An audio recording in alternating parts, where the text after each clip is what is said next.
এক ছিল এক দরিদ্র কিন্তু বুদ্ধিমতী বুড়ি। তিনি একা থাকতেন গ্রামের এক প্রান্তে। একদিন তিনি তার মেয়ের বাড়ি যাওয়ার জন্য জঙ্গলের পথ ধরলেন। জঙ্গলটা ছিল খুব ঘন আর ভয়ঙ্কর।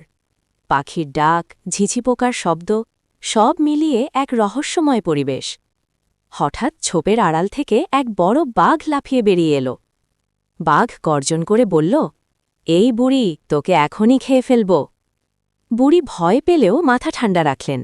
তিনি বললেন, ওরে বাঘ ভাই, এখন আমাকে খেলে তোমার পেট ভরবে না। আমি তো শুকনো আর রোগা।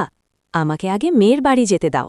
সেখানে ভালো ভালো খাবার খেয়ে মোটা হয়ে আসি, তখন না হয় আমাকে খেও। বাঘ একটু ভেবে বলল, ঠিক আছে, কিন্তু কথা দিস, ফিরে আসবি। বুড়ি কথা দিলেন। তারপর মেয়ের বাড়ি গিয়ে পেট পুড়ে খেয়ে সত্যিই বেশ মোটা হলেন। কিন্তু ফেরার সময় তিনি চিন্তায় পড়লেন, এখন কি হবে? হঠাৎ তার মাথায় এক বুদ্ধি এল।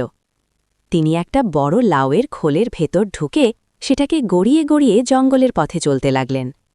পথে বাঘ জিজ্ঞেস করল, এই লাউ লাউ, বুড়িকে দেখেছিস? লাউয়ের ভেতর থেকে বুড়ি গলা বদলে বললেন, আমি তো শুধু গড়িয়ে চলা লাউ, বুড়ি গেছে অনেক দূর। বাঘ কিছু বুঝতে পারল না।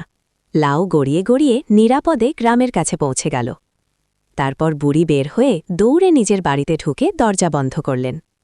বাঘ অনেক খুঁজেও আর তাকে পেল না।